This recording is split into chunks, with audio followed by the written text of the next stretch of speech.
Returning home a couple of days earlier than expected from a business trip, Anna decided to surprise her husband. The entire drive home, she smiled as she imagined Sergei's reaction when he saw her standing at the front door. Her trip had ended 2 days ahead of schedule, and she had deliberately told no one.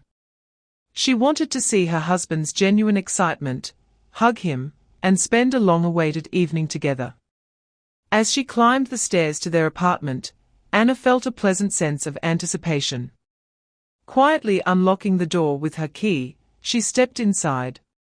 The apartment seemed unusually quiet. Sergei was supposed to be home, it was the weekend. She set her suitcase down by the door, and was about to call out to him, when she heard voices coming from the kitchen. One voice was Sergei's.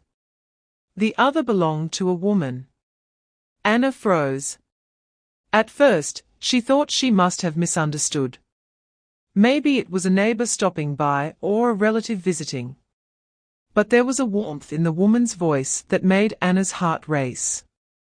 She carefully moved closer. "I still don't understand why you haven't told her," the woman said. "Because it's not the right time yet," Sergei replied. A chill ran through Anna. What hadn't he told her? Why wasn't it the right time? Her thoughts spiraled. She had never been a jealous person. She trusted her husband and believed their marriage was strong.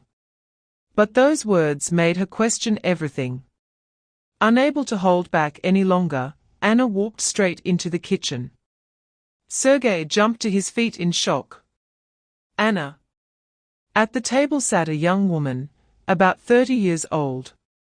The moment she saw Anna, she looked visibly uncomfortable. "Well, I guess the surprise worked," Anna said sharply. Sergei went pale. "Wait. It's not what you think." "Really? Then what am I supposed to think?" The woman stood up. "Maybe I should leave."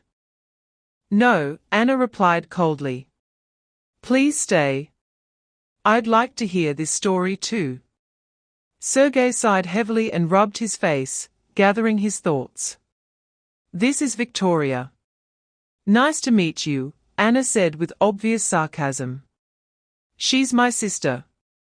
Silence filled the room. Anna stared at Sergei, then at Victoria. "My half-sister," he added quietly. "I only found out a few months ago." Anna could hardly believe what she was hearing. Before his death, Sergei's father had left behind a letter confessing that many years earlier, he had another family, and a daughter. Victoria had spent years searching for her relatives, and had recently found Sergei. "At first, I didn't know how to tell you," Sergei explained. "Then I kept waiting for the right moment." "So that's why you've been meeting in secret?" Anna asked. "I was trying to make sense of everything myself," Sergei replied. Victoria nodded. "I understand how this looks, but there's truly nothing between us except a family connection." Slowly, Anna began to calm down. The situation certainly looked suspicious. Anyone in her position would have assumed the worst. But when she looked into her husband's eyes, she didn't see guilt or fear of being caught. She saw confusion, exhaustion, and sincerity. That evening, they talked for hours. Sergei showed her documents, old photographs, and letters. The story was true. After Victoria left, Anna sat quietly beside her husband. "You know," she said softly, "if I hadn't come home early today, would you have kept this secret?" Sergei smiled sheepishly. "Probably for a little while longer. Sometimes your surprises are worse than mine." They both laughed. The tension finally disappeared.